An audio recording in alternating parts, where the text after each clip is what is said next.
this is Jeanine Taylor, and I'm back in my gallery again. We got such great feedback from our last gallery tour. So many of you sent messages and said that you had not had a chance to visit my gallery, so you were very, very pleased. So we thought maybe we'd start doing a few more.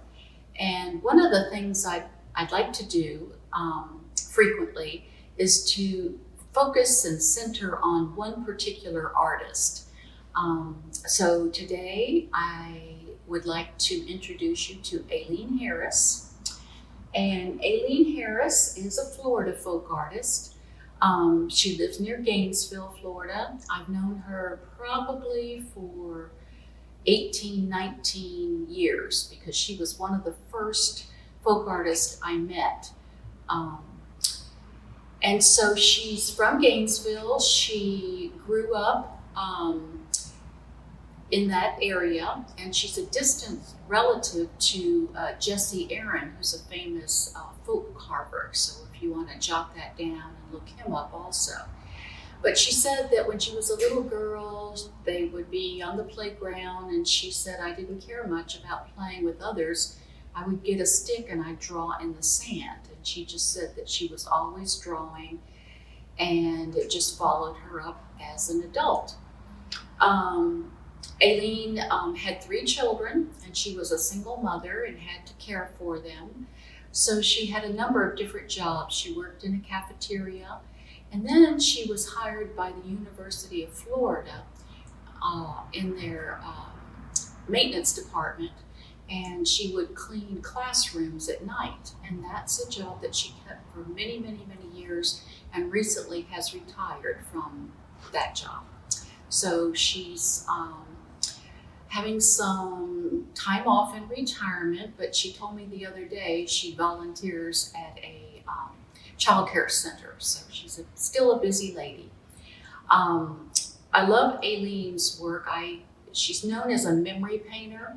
If we want to put the artist into different groups just for understanding their methods and the background behind what they paint.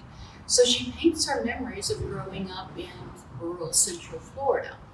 I love when I see the Spanish moss hanging from the trees, and she has a lot of wood cabins, and she loves to put the florals in. So a lot of these are pastoral scenes. Others are vivid memories from her growing up. This is a baptism in the church. And then every now and then we'll see a baptism in a river. This is another church baptism down here. Another one is the wash house that I see her paint from time to time. And you've got your Southern Spanish moss, and she also will paint a lot of rainbows to make them happy. And then there would be the family with their satchels full of their clothes getting washed.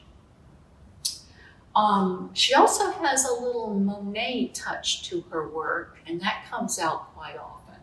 She'll paint the sunflowers and very watery scenes a la Monet. This is one here, and then I get those in quite a bit from her because they're popular. This is the family outside their home, their family home. And then down here is another wash house with lots of moss in the trees. One thing that I get in, especially at holiday time, are these angels. And she will take different size wrapped canvases and create her angels. And she always asks me, do you want a black or white? And I say, oh, mix them up, Alyne. So she'll mix them up for me. And sometimes she'll put musical instruments in their hands. And then these, she said, they were floating on their backs, relaxing, which I thought was charming. So I think that's about it for Alyne's story. I noticed one back over here, and again, it's her bringing her early times in Central Florida, and they've got a wagon wheel there and lots of Spanish moss. So she's one of our Florida memory artists. And thanks so much for tuning in again.